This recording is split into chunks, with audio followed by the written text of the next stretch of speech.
know that I'm unstoppable.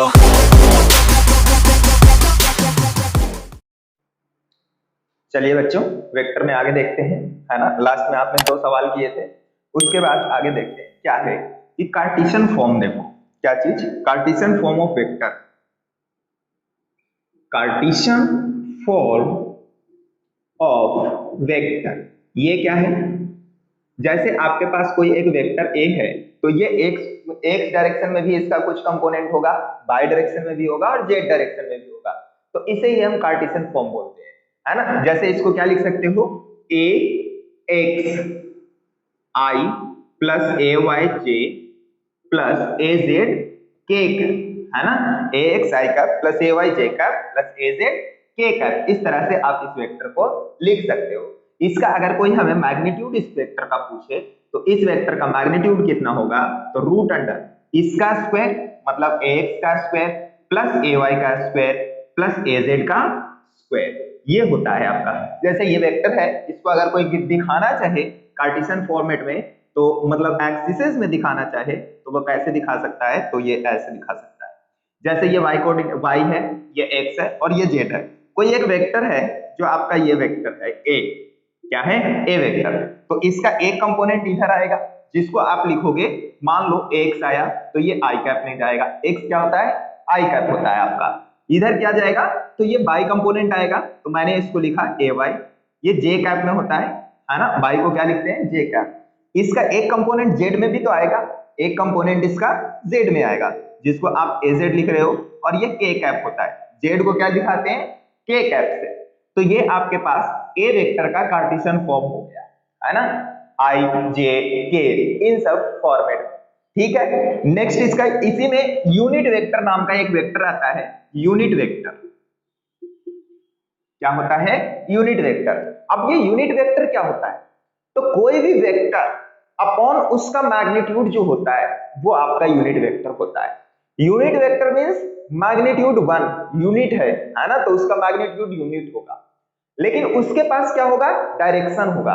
तो हम उसको यूज क्यों करते हैं, यूनिट वेक्टर लाने की हमें क्या जरूरत पड़ी, तो यूनिट वेक्टर हम इसलिए लाए हैं कि कोई भी क्वांटिटी है, अगर उसे हम डायरेक्शन देना चाहें तो उसको क्या करेंगे, यूनिट वेक्टर से मल्टीप्लाई कर देंगे, जिससे कि उसका मैग्नीट्यूड कुछ नहीं चेंज होगा, लेकिन उसके साथ डायरेक्शन आ जाएगा।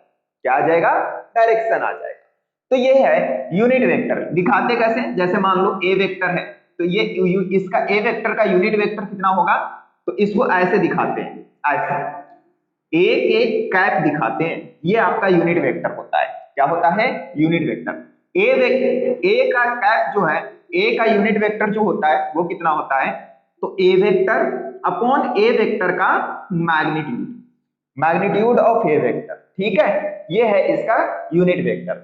इस वेक्टर का यूनिट वेक्टर है। अगर कोई हमें कहे कि इस ए वेक्टर का यूनिट वेक्टर कितना होगा, तो हम क्या करेंगे, इस वेक्टर को लिखेंगे और इसको इससे डिवाइड कर देंगे, तो हमें इसका यूनिट वेक्टर मिल जाएगा।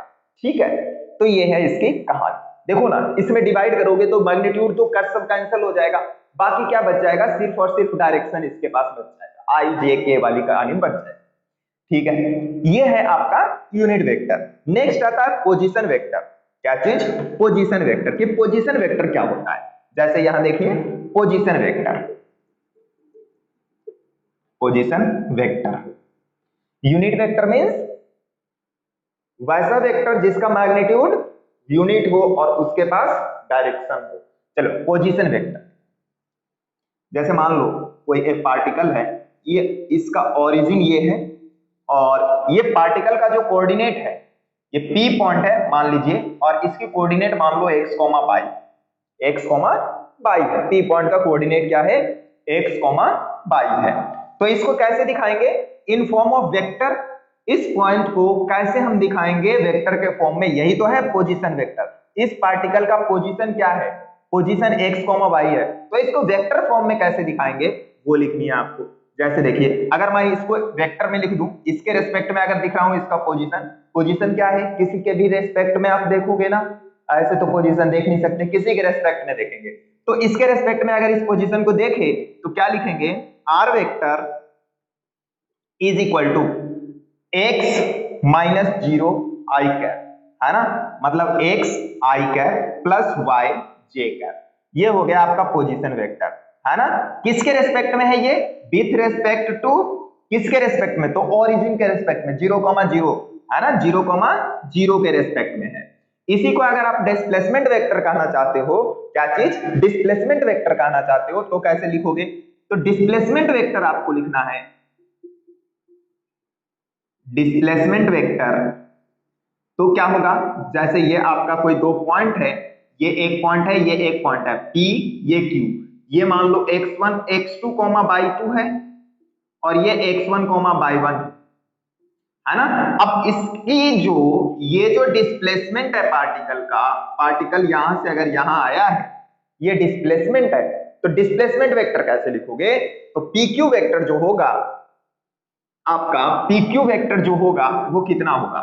तो PQ वेक्टर मतलब P vector minus Q vector लिख सकते हो ऐसे। अब P कितना है? तो x2i plus y2j, x2i plus y2j minus Q vector कितना हो जाएगा? ओरिजिन के रेस्पेक्ट में देख लो दोनों को, तो ये क्या हो जाएगा? x1i plus y1j, x1i plus y1j, जैसे ये लिखो ना xi प्लस yj, उसी तरह से x1i प्लस y1j। अब i और j को एक साथ ले लो, है ना, तो क्या कर दोगे इसको? PQ vector is equal to क्या हो गया? x2 minus x1i plus y2 minus y1j,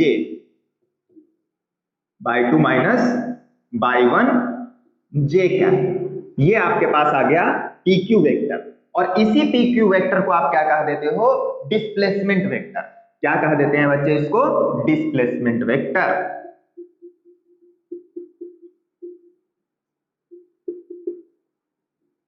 displacement vector, ठीक है। अब इस पे एक सवाल दिया हुआ है, ये देखो, ये सवाल क्या कह रहा है, इसको थोड़ा सा देखना पड़ेगा, है ना। सुनो, पढ़ो, लगाओ। देखो, ए particle is moving such that its position coordinate x, y are 2, 3 at t is equal to 0। मतलब कहीं से स्टार्ट हुआ है, t is equal to 0 पे, क्या है इसका पोजीशन? 2, 3 है ना। ये आगे गया है 6, 7, मतलब कहीं आगे गया होगा, तो ये पॉइंट कितना है? 6, 7। कितने टाइम बाद? तो at t is equal to 2 second, t is equal to 2 second पे ये इतना यहां है। फिर क्या कहा है कि and 13, 14, 13, 14 at t is equal to 5 second. 13, 14 यहां कहीं आ जाएगा, मान लो ये है 13, 14, तो ये t is equal to कितना आ गया आपके पास? 5 सेकेंड आ गया। तो बोला है average velocity from t is equal to 0 to t is equal to 5। Average velocity निकालना है t is equal to 0 से t is equal to 5 के बीच में, इनकी वेलोसिटी निकालना है। तो वेलोसिटी क्या होता है? एवरेज वेलोसिटी क्या होता है? तो total distance upon total time होता है, total distance upon total time. निकाल दो, देखो v average is equal to total distance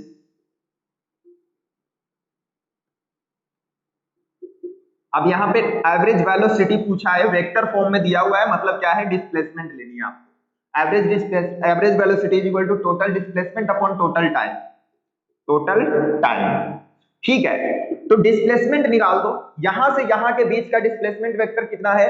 तो यहां के से यहां के बीच का डिस्प्लेसमेंट वेक्टर देखो कितने सेकंड में बाद में पूछा है?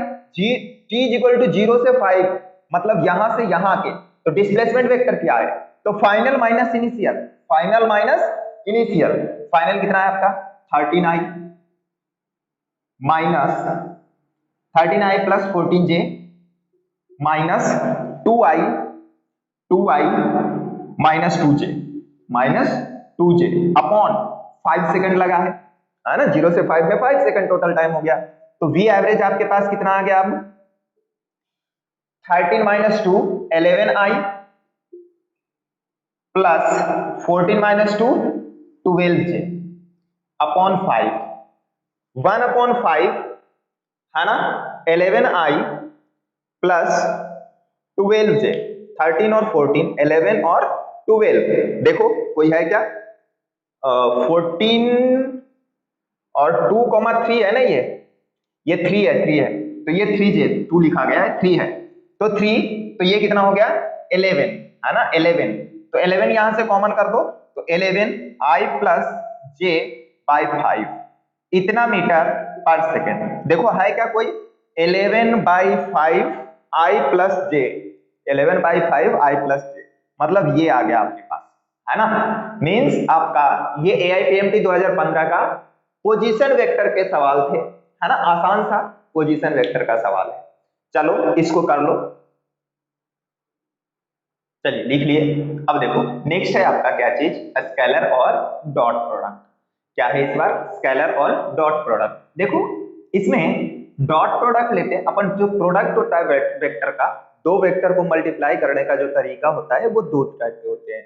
कौन कौन से, एक होता है क्रॉस प्रोडक्ट, एक होता है डॉट प्रोडक्ट, है ना। कभी भी आपके पास इस तरह से दिखे, इस तरह से दिखे, तो इसको हम डॉट प्रोडक्ट कहते हैं। और कभी भी वेक्टर में इस तरह से आपको दिखे मल्टीप्लाई, तो इसे क्रॉस प्रोडक्ट कहते हैं। इसे क्या कहते हैं, क्रॉस प्रोडक्ट। क्रॉस प्रोडक्ट आपका वेक्टर होता है, जबकि डॉट प्रोडक्ट आपका स्केलर होता है। इसीलिए इस डॉट प्रोडक्ट को क्या कहते हैं, स्केलर प्रोडक्ट और dot product. Cross product vector होने के कारण इसे also called as vector product, ठीक है। तो देखो अब दो वेक्टर है आपके पास, है ना, उसका डॉट प्रोडक्ट कैसे निकालेंगे। तो सपोज कीजिए आपके पास ये एक वेक्टर है ए और ये बी, है ना, ये ए वेक्टर है, ये एंगल थीटा है वेक्टर के बीच में, और ये बी वेक्टर, ये बी वेक्टर है। तो इनका जो ए डॉट बी निकालते हैं, मतलब दोनों वेक्टर को अगर हम मल्टीप्लाई करें, ए डॉट बी करें, तो इसका फॉर्मूला होता है बेटा A dot B is equal to A का magnitude, magnitude of A into magnitude of B into angle between them cos theta. क्या होता है, ए का मैग्नीट्यूड इंटू बी का magnitude into cos theta. Theta क्या है, angle between both the vectors, दोनों vector के बीच का एंगल है थीटा, ठीक है। तो ये आपके पास डॉट प्रोडक्ट या फिर स्केलर प्रोडक्ट का क्या आ गया, फॉर्मूला आ गया। चलिए आगे देखते हैं। यहाँ पे एक बहुत अच्छी सी कंडीशन, आपको ज्यादा डिटेल में तो नहीं करवा रहा है, बट एक अच्छी सी कंडीशन आती है क्या, कि जब भी आपको क्वेश्चन में परपेंडिकुलर बोला जाए, कोई भी दो वेक्टर अगर परपेंडिकुलर होते हैं, तो उनकी डॉट प्रोडक्ट जीरो होता है। क्या होता है, डॉट प्रोडक्ट जीरो होता है।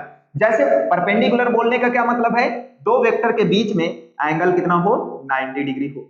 अगर 90 डिग्री है ए और बी के बीच में, तो इनके डॉट प्रोडक्ट जो होंगे वो जीरो होंगे। क्यों, क्योंकि cos 90 कितना होता है, जीरो होता है। तो a डॉट बी क्या हो गया, यहाँ पे थीटा यहाँ पे 90 डिग्री है, तो a dot B is equal to a का मैग्नीट्यूड इंटू b का magnitude into cos theta, cos 90 मतलब जीरो। तो जीरो इंटू समथिंग जीरो, तो क्या होता है, a डॉट बी क्या होता है, जीरो होता है। तो आप यहाँ पे एक स्टार पॉइंट लगा के लिख लीजिए कि if two vector is perpendicular to each other, perpendicular to each other, then dot product is, then its dot product is zero. क्या होगा बेटा, जीरो होगा। इनका डॉट प्रोडक्ट क्या होने वाला है, जीरो होने वाला है। चलिए ओके। अब देखो इसमें क्या है, आपका जो आई जे के यूनिट वेक्टर जो होते हैं, उनका डॉट प्रोडक्ट कितना होता है यूनिट वेक्टर का। जैसे आपके पास आई डॉट जे है, आई डॉट के है, आई डॉट ये हो गया, है ना, आई dot I dot J, I dot के, है ना। और क्या हो सकता है, तो आई डॉट, हाँ जे डॉट आई, है ना, जे डॉट आई यही तो हो गया, है ना, इसमें आ गया। फिर आपके पास आई डॉट आई है, आई डॉट आई भी हो गया। जे डॉट जे है, के डॉट के है ना, जे डॉट जे, के डॉट के, जे डॉट के, है ना, जे डॉट जे, ये जे डॉट जे, जे डॉट के, ये हो गया, है ना। फिर आपके पास क्या है, के डॉट के है। तो इस तरह से जो आई जे के का ये सब है ना, इनके डॉट प्रोडक्ट जो आते हैं वो कितने आते हैं वो देखना है आपको, है ना। तो सबसे पहले क्या है, आई डॉट आई क्या होता है, i dot i is equal to j dot j is equal to k dot के।